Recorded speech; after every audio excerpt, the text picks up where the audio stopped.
Welcome to the channel Dr. Fear.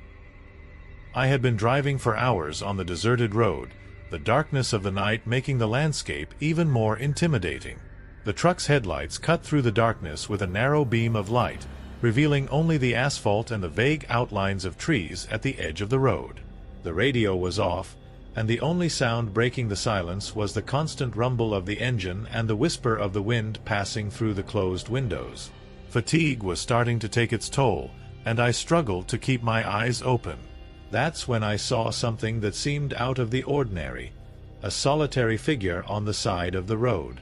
It was a man, looking disheveled, with somewhat worn clothes and a look that sent a shiver down my spine. He was raising his hand in a pleading gesture, clearly trying to get my attention. At first, I thought it was just someone in need of help, but I quickly realized that the situation could be potentially dangerous. The area was known for being unstable.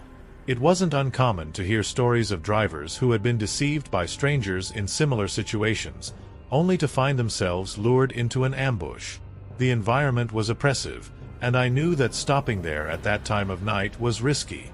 The lights of my truck cast long, distorted shadows on the road, and the man looked almost like a grotesque silhouette in the gloom. The decision not to stop was almost instinctive. I kept my eyes fixed on the road ahead, accelerating while my mind raced with scenarios of potential dangers. The man vanished from sight as quickly as he had appeared, swallowed by the darkness that seemed to expand and engulf everything around. However, my discomfort did not lessen.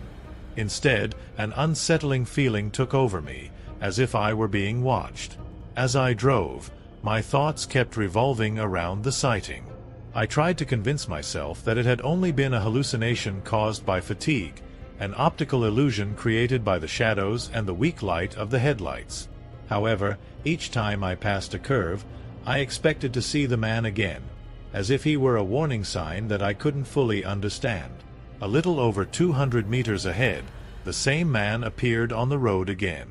It was as if he had emerged from nowhere, materialized from the emptiness of the night. He was in the same position, raising his hand desperately. This repetition was more disturbing than the first appearance. The sense of déjà vu was overwhelming, mixed with a growing sense of dread. At this point, my heart was racing, and I was on high alert. Even so, I decided not to stop again. My mind was boiling with thoughts of possible traps and threats. "It's just a trick," I told myself. "Don't fall for it." I continued driving, looking for a gas station or a safe place to stop. The night seemed to stretch on endlessly, and the road appeared to have no end. The sound of the truck's tires on the asphalt became almost hypnotic, but my focus was entirely on the fear that had taken over me. Finally, I spotted a gas station in the distance, its faint lights glowing like an oasis in the darkness. With a sigh of relief, I drove toward it, eager to get off the road and leave the strange and unsettling sight behind. What I didn't know was that this decision was just beginning to unravel an even deeper nightmare. The gas station was even emptier than I had expected. The fluorescent lights, which should have provided a sense of security, shone with a cold and unwelcoming intensity. I parked the truck near one of the pumps, and as I stepped out of the cab, I was greeted by the echoing sound of my footsteps on the concrete floor. The night was cold, and the wind passing through the gaps between the tanks seemed to whisper distant threats. After eating something in the small restaurant at the station, fatigue finally began to set in. The idea of lying down and resting offered me temporary relief, but as I settled into the truck cab, an unsettling feeling persisted. The shadows in the cab seemed to move with a life of their own, and the sense that something was wrong was almost palpable. I decided to go outside and take a walk around the station, trying to shake off the unease that wouldn't leave me alone. The area around the station was desolate. The few exterior lights cast long, distorted shadows, creating a dark and oppressive environment. I looked around, trying to find something that could distract my tormented mind. The wind swept dry leaves and small debris across the area, making them swirl in unsettling whirlwinds. With each step, the sound of my feet on the ground seemed amplified by the vastness of the silence. I noticed an attendant sitting at a distance, in a worn-out chair, practically hidden in the shadows. He was motionless, with his head tilted down, and the weak lighting made it difficult to see his features clearly. The sense of discomfort grew as I approached. Something wasn't right, but I couldn't pinpoint exactly what it was. I called out to the attendant, my voice sounding strange and muffled in the silence. He slowly lifted his head, and my heart seemed to stop for a moment. The face that appeared in the light was the same man who had asked for a ride on the road. The same tired expression, the same vacant, desolate look. The difference was that now he was in a closer environment, and the sense of terror intensified. I jumped back, my body on high alert. The attendant made no movement, merely continuing to stare at me with eyes that seemed to reflect immense sadness. The air around me grew heavy and cold, and I could feel a chill running down my spine. It was as if time had slowed down, and each second passed with agonizing slowness. I quickly returned to the truck, my mind spinning with confusion and fear. It can't be, I thought, trying to rationalize what I had just seen. The attendant was there, but what did it mean? Something was wrong, something I couldn't understand. My mind was filled with terrifying images and incoherent thoughts as I tried to convince myself that I was just imagining things. As I tried to calm my racing heart, the strangeness of the situation continued to haunt me. What was a man who looked like a roadside beggar doing as an attendant at an isolated gas station? And why had seeing him caused such profound fear? Every shadow, every sound seemed to be conspiring against me, and the feeling of being watched never disappeared. When I finally managed to lie down in the cab, the image of the attendant persisted in my mind. The unease wouldn't let me relax, and I knew that the night still had much to reveal. But in that darkness and solitude, one question loomed over me. What exactly had I witnessed that night, and what was the true nature of what I saw? The answer, I feared, was even further beyond my understanding. The night passed slowly, and the unease that troubled me prevented me from resting. Finally, with the first light of morning, I decided it was best to leave the station and continue on my journey. The surroundings seemed to have changed, as if the place was harboring some dark secret that I had not yet fully understood. I stepped out of the cab, still haunted by the images of the attendant, and went to the restaurant for a quick coffee.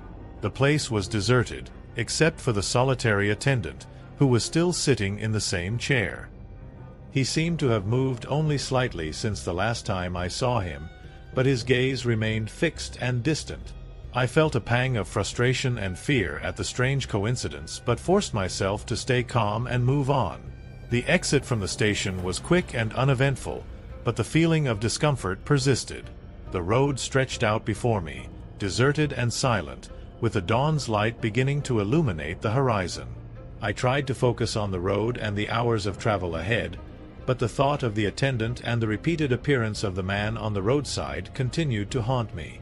I decided to stop in a nearby town to refuel the truck and perhaps find some company to talk to. The gas station I chose appeared more bustling and well-lit, a welcome contrast to the gloomy environment of the previous station. While waiting for the refueling, I started chatting with some of the locals about the area. The topics of conversation were varied, but I couldn't help but mention the strange encounter I had the previous night. It was then that one of the residents, a middle-aged man with a tired look, interrupted me. He seemed unusually interested in my story. "Oh, that's strange," he said, with a tone that mixed curiosity and a hint of sadness. "A few weeks ago, there was an accident at that station. A car crashed and exploded. The driver died on the spot." Those words hit me like a punch to the stomach. I was in shock, trying to process the revelation. The coincidence was terrifying. There was a direct connection between the man's appearance and the fatal accident. Everything began to make sense in a horrifying way. The man's desperate expression, his incessant plea for help, the attendant who seemed to be the same person. It was as if the man was trapped between the world of the living and the dead, trying to call someone to save his lost soul. My mind was in turmoil. What I had seen was more than just a trick of a tired mind. The man on the road, the attendant. It was the same being, a tormented soul seeking help in a way that I couldn't fully comprehend until that moment. There was something deeply disturbing in knowing that the man's vision had been a manifestation of a tragedy I couldn't prevent. I stood there for a moment, absorbing the news, while the other residents watched with a mix of curiosity and understanding.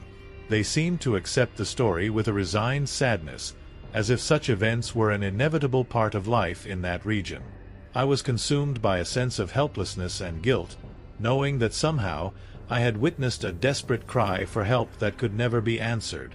When I returned to the truck, the road seemed even more oppressive. The day was beginning, but the feeling of darkness and despair still lingered. I had witnessed something far beyond my understanding, and as I drove away from that town, the weight of what I had witnessed continued to haunt me.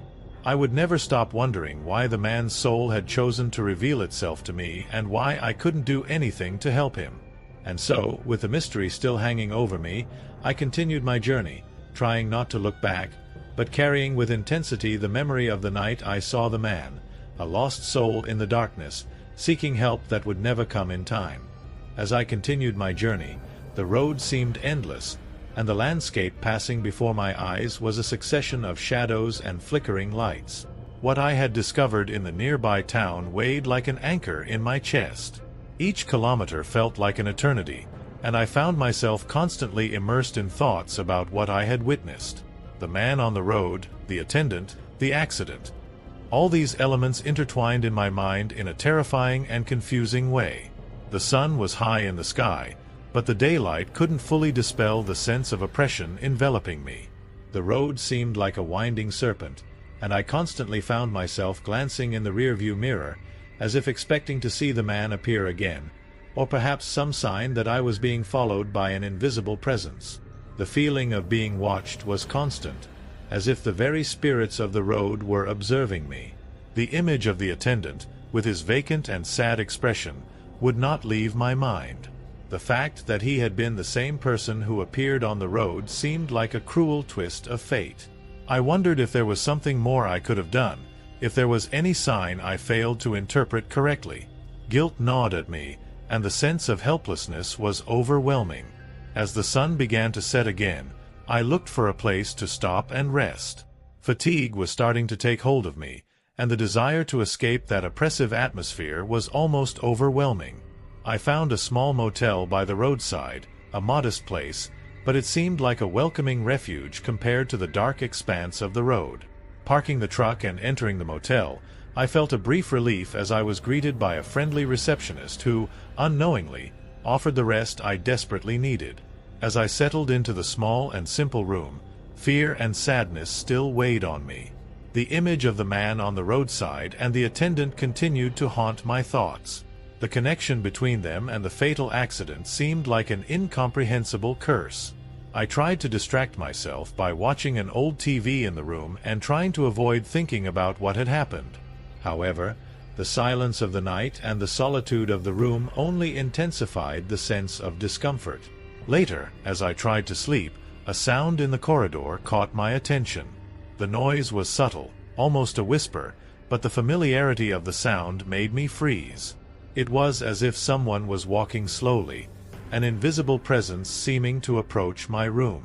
My thoughts immediately turned to the attendant and the man from the road. I wondered if their presence was following me, as if their search for help had never ended. With my heart racing, I got out of bed and went to the door of the room, listening intently. The sound ceased, and the corridor was empty, except for the dim lights illuminating the path. I tried to convince myself that it was just my tired mind and fear playing tricks on me. However, the feeling of being watched and the unease continued to haunt me. The next morning, as I left the motel and continued my journey, a feeling of relief mixed with sadness accompanied me. There was something sinister and profound in the fact that, despite all the evidence, I still couldn't find a clear explanation for what had happened. The vision of the man on the road and the attendant had become symbols of a tragedy I could not avoid, and the sense of being connected to that tragedy never left me. I drove for hours, trying to ignore the disturbing thoughts and focus on the road ahead. But somewhere deep in my mind, the question remained, why was I chosen to witness this? What did fate want to show me with this terrifying experience? The road continued before me, and with each passing kilometer, I distanced myself from the sinister night, but never completely from the memories it had left behind. The journey went on, and I was destined to carry with me the weight of what I had seen, a constant reminder that not all answers are within human understanding, and that some experiences remain as eternal shadows in the darkness of the mind.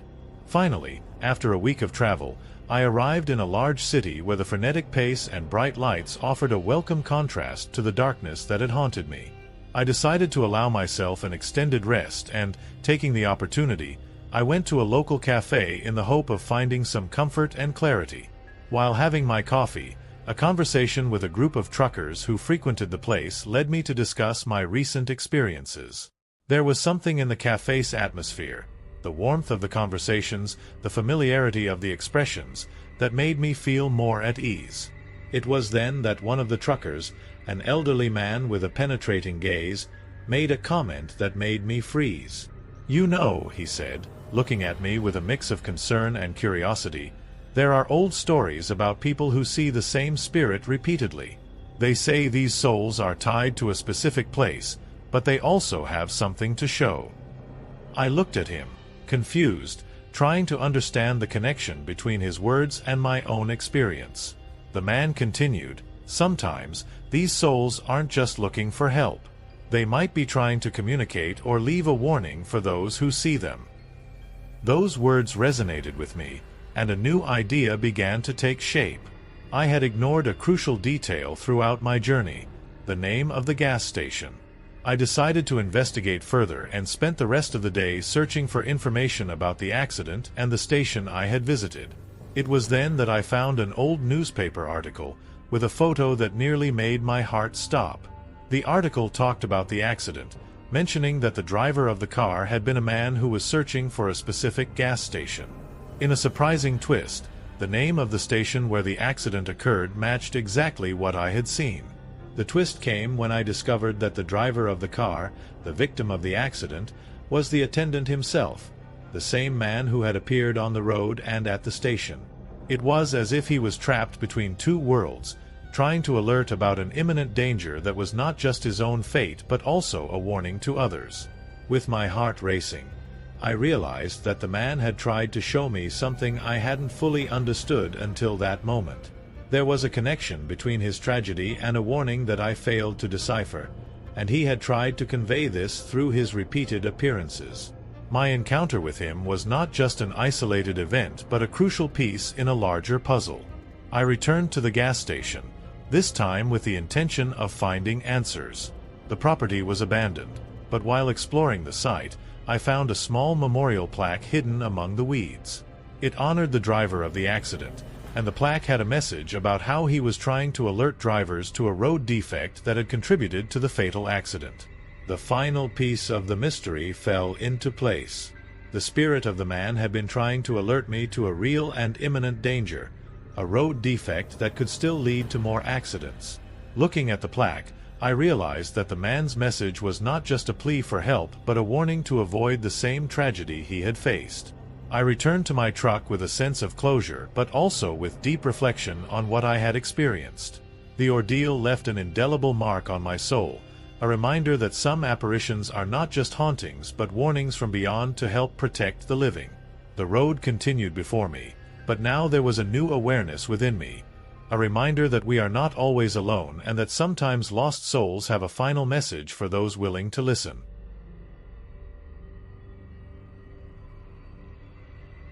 Did you like this story?